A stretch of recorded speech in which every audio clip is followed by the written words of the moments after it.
Assalamualaikum warahmatullahi wabarakatuh. Kembali lagi bersama kita. Di sini kami akan menjelaskan terkait materi pengecatan jasa teknik. Sebelumnya, perkenalkan terlebih dahulu, di sini saya Wanembekti Kusumaningrum, NPM 1903101097, dan di sini saya bersama partner saya, yaitu Muhammad Iqbal Qaddafi, MPM 1903110094. di sini kami dari rombongan C1, grup C, paralel C dari Teknik Kimia Angkatan 2019.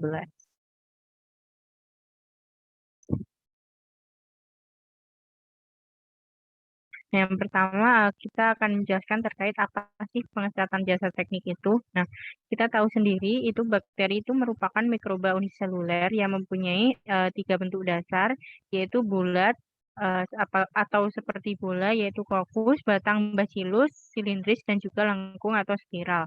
Nah, untuk melihat struktur sel dari bakteri dengan seksama, maka kita perlukan suatu pengecatan ataupun pewarnaan.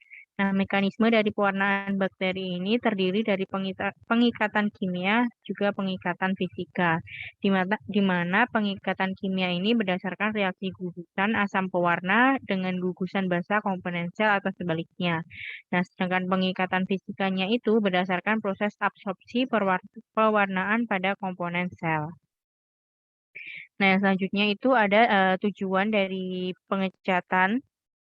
Ya, yang pertama itu untuk mempermudah pengamatan bentuk sel mikroorganisme, yaitu khususnya bakteri, memperjelas ukuran jasa teknik, dan yang ketiga itu dapat mengamati struktur luar serta struktur dalam dari sel mikroba, dan yang keempat itu dapat melihat reaksi jasa teknik terhadap pewarna yang diberikan.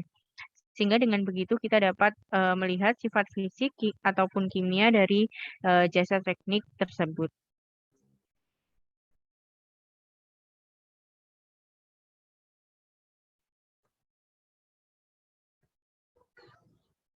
Selanjutnya, jenis-jenis pewarnaan. Pewarnaan pada bakteri itu ada 3. Yang pertama, pewarna sederhana. Merupakan pengecatan sederhana dengan larutan staining yang hanya mengandung satu macam cat yang dilarutkan ke dalam solvent. Misalnya methylene blue, kristal violet, dan lain sebagainya. Terus pewarnaan gram. Perwarnaan gram atau metode gram adalah suatu metode empiris untuk membedakan spesies bakteri menjadi 2 kelompok besar, yakni gram positif dan gram negatif, berdasarkan sifat kimia dan fisik dinding sel mereka. Pengujian ini berguna untuk mengklasifikasikan kedua tipe bakteri ini berdasarkan perbedaan struktur dinding selnya. Yang ketiga ada pewarnaan spora. Pewarnaan spora bakteri diperlukan pewarnaan tertentu yang dapat menembus dinding tebal spora.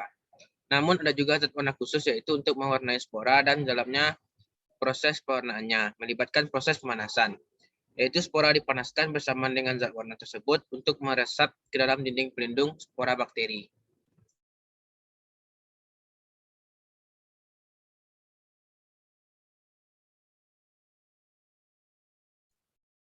Selanjutnya ada pewarna negatif.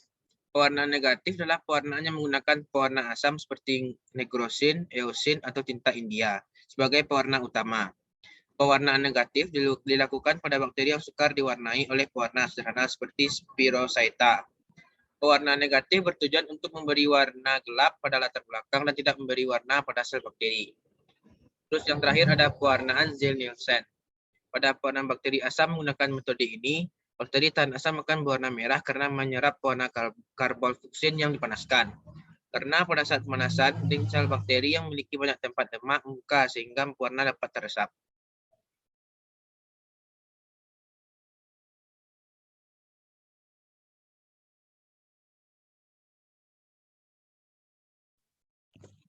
Selanjutnya ada zat perwarna atau reagen yang digunakan pada pengecatan jasa teknik, di mana larutan staining yang biasa dipakai dalam bakteriologi itu dibuat dari cat anilin dan dilarutkan dalam air ataupun alkohol. Misalnya ada basic fusin, methylene blue, saffarin, kristal violet, dan juga lain-lain. Di mana cat anilin ini bersifat asam, basa, netral, atau indiferen tergantung pada objek yang akan diwarnai. Nah, selanjutnya ada hal-hal yang perlu diperhatikan dalam pewarnaan jasa teknik. Di mana yang pertama itu adalah preparat bakteri itu harus benar-benar kering sehingga sebelum diwarnai sudah kering atau di mana nantinya tidak mempengaruhi dari pewarnaan tersebut. Dan yang kedua itu dalam melakukan pewarnaan bakteri harus memperhatikan cat yang digunakan dengan jenis perwarnaan yang digunakan. Serta yang ketiga adalah untuk menghindari hilangnya sediaan pada preparat itu kita cuci sediaannya dengan air mengalir secara perlahan-lahan.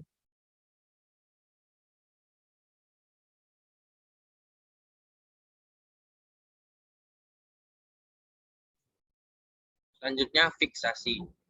Sebelum bakteri diwarna, harus dilakukan fiksasi terlebih dahulu. Yang dimaksud dengan fiksasi adalah membunuh bakteri dan membuat sel-sel bakteri tersebut melekat pada gelas objek. Fungsi fiksasi antara lain untuk membunuh bakteri secara cepat dengan relatif tidak menyebabkan perubahan bentuk dan struktur bakteri, melekatkan bakteri di atas kaca objek, dan meningkatkan sifat afinitas pewarna. Macam-macam fiksasi. Yang pertama ada cara kering. Cara itu dengan dipanaskan dengan spiritus atau dipanaskan di atas uap air. Yang kedua ada cara basah, yaitu dengan merendam gelas benda yang diberi kuman, misalnya dalam alkohol, formalin, dan lain sebagainya. Fiksasi sering dikerjakan dengan menambah suatu mordan. Ialah suatu zat yang membentuk senyawa-senyawa tidak larut dengan staining dan menyebabkan fixation terhadap bakteri. Contohnya anilin sulfat, amonium oksalat, fenol asid, dan garam seperti aluminium, besi, Zn, Cu, dan Cr.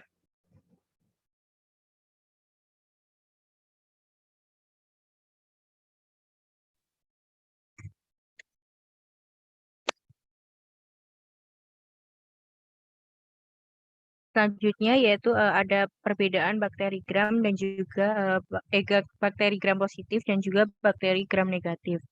Di mana yang pertama itu berdasarkan sifat komposisi dinding selnya, yaitu yang gram positif dia itu kandungan lipidnya itu rendah, yaitu sekitar 1-4%, sedangkan gram negatif dia kandungan lipidnya itu tinggi, yaitu sekitar 11-22%. Yang kedua itu sifatnya terhadap ketahanan terhadap penisilin, di mana dia gram positif itu lebih sensitif dan juga gram negatif itu dia lebih tahan lama. Yang ketiga itu berdasarkan sifat penghambat oleh pewarna biasa. Yang untuk bakteri gram positif dia itu lebih dihambat dan yang gram negatif dia kurang dihambat. Serta yang sifat yang keempat yaitu kebutuhannya terhadap nutrien, yang dimana gram positif itu dia kebanyakan spesies relatif kompleks, sedangkan untuk gram negatif dia itu relatif sederhana. Yang kelima itu ketahanan terhadap perlakuan fisik, di mana untuk bakteri gram positif dia lebih tahan dan untuk bakteri gram negatif dia kurang tahan.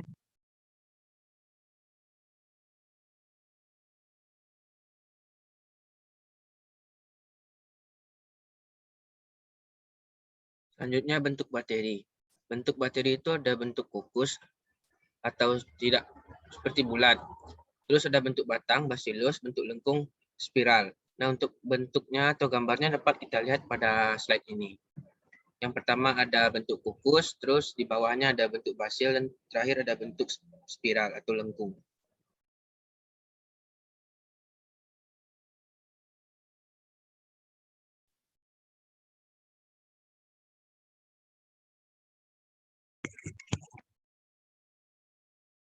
Selanjutnya yaitu ada struktur bakteri, di mana struktur bakteri itu terbagi menjadi dua, yaitu ada struktur dasar dan juga struktur tambahan. Di mana struktur dasarnya itu yang dimiliki oleh bakteri itu meliputi dinding sel, membran plasma, sitoplasma, ribosom, DNA, dan granula penyimpanan. Nah, sedangkan untuk struktur tambahannya itu hanya dimiliki oleh jenis bakteri tertentu, yaitu meliputi kapsul, flagellum, pili, fibria, kromosom, vakuolagas, dan endospor.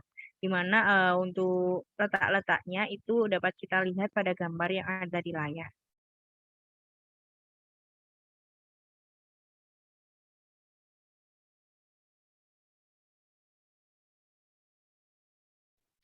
Selanjutnya, faktor yang mempengaruhi pewarnaan. Yang pertama, fiksasi. Sebelum bakteri diwarnai, harus dilakukan fiksasi terlebih dahulu, yaitu dengan cara fisik, pemanasan, atau drying freeze, atau dapat juga dilakukan fiksasi dengan menggunakan agensia kimia. Terus yang kedua ada substrat. Tiap pewarna bakteri basa atau pewarna bakteri asam dapat bereaksi dengan konstituen tertentu. Oleh karena itu, substrat organik juga akan mempengaruhi pewarnaan biologi. Terus yang ketiga ada intensifikasi pewarnaan. Nah, ini dapat dilakukan beberapa cara, antara lain dengan mempertinggi kadar pewarna bakteri. Terus yang keempat, kelunturan pewarna bakteri atau decolorizer. Decolorizer digunakan terutama untuk mendapatkan kontras yang baik pada bayangan mikroskop. Pada umumnya, sel-sel yang sukar untuk pewarna bakteri akan lebih sukar untuk dekolorisasi.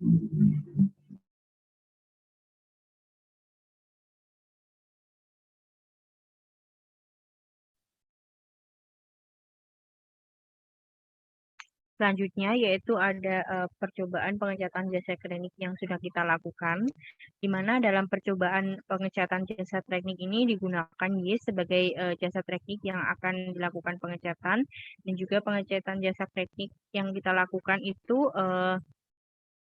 kita lakukan terlebih dahulu isolasi untuk yeastnya ke dalam media agar-agar. Nah, proses pengecatan ini dilakukan menjadi 3 metode yang berbeda, yaitu metode pengecatan sederhana, pewarnaan gram, dan juga pewarnaan Zell-Nielsen.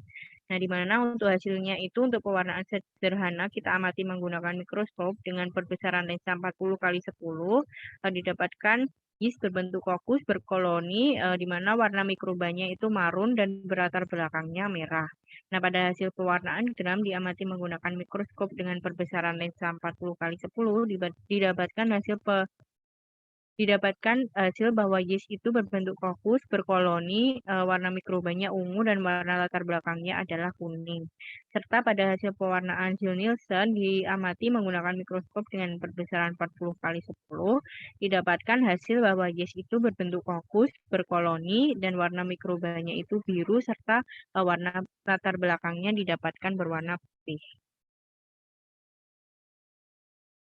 Baik, cukup sekian presentasi ataupun materi yang dapat kami sampaikan.